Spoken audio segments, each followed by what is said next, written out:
Sejumlah perwira senior Rusia dilaporkan tewas sejak Presiden Vladimir Putin memerintahkan invasi Rusia ke Ukraina pada 24 Februari lalu.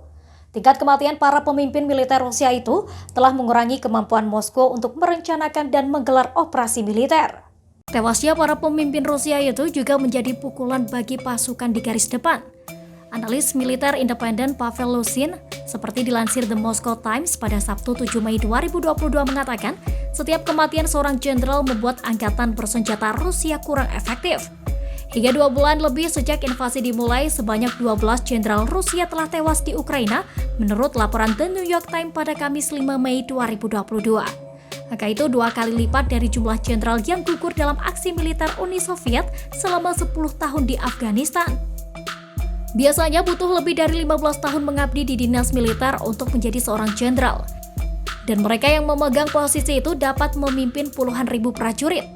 Kehilangan Rusia termasuk tewasnya Mayor Jenderal Andrei Sukhovetsky yang kematiannya dilaporkan oleh media Rusia bulan lalu.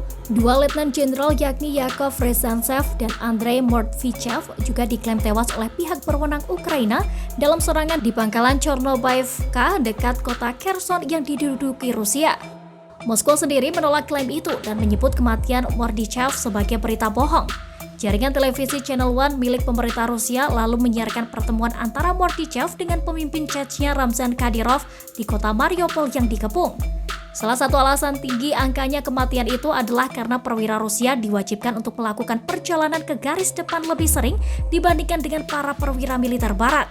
Konsekuensinya bagi Kremlin bahkan bisa lebih serius, karena Rusia tampaknya berjuang merangsek di timur Ukraina lantaran upaya mengepung ibu kota Kiev tidak berhasil. Ini dikarenakan para komandan yang baru butuh bersiap di garis depan, membangun hubungan dengan para bawahan dan memahami detail situasi militer. Para jenderal juga biasanya tidak mati sendirian, kata Lusin. Kerusakan tambahan dari serangan-serangan terhadap pucuk-pucuk komando juga kerap serius. Para jenderal bekerja bersama kolonel dan mayor mereka. Jadi jika seorang jenderal gugur, biasanya berarti para kolonel dan perwira lainnya juga gugur. Sedikitnya 317 perwira Rusia tewas terbunuh di Ukraina. Sepertiga dari jumlah itu adalah staf senior, yakni mayor, letnan kolonel, dan juga kolonel. Lapor media Rusia independen Media Zona bulan lalu. Menurut Granny Evans, kehilangan banyak figur militer senior tak cuma menimbulkan kekacauan jangka pendek, tetapi pula berdampak pada kemampuan operasional militer Rusia secara keseluruhan. Jika Ukraina mampu membunuh jenderal-jenderal Rusia dengan tingkat kecepatan ini, hal ini bisa menimbulkan kekurangan pengetahuan, keahlian, dan pengalaman dalam puncak rantai komando militer Rusia. Demikian informasi dari Tribun Jateng Update. Saksikan terus Tribun Jateng Update hanya di channel YouTube Tribun Jateng.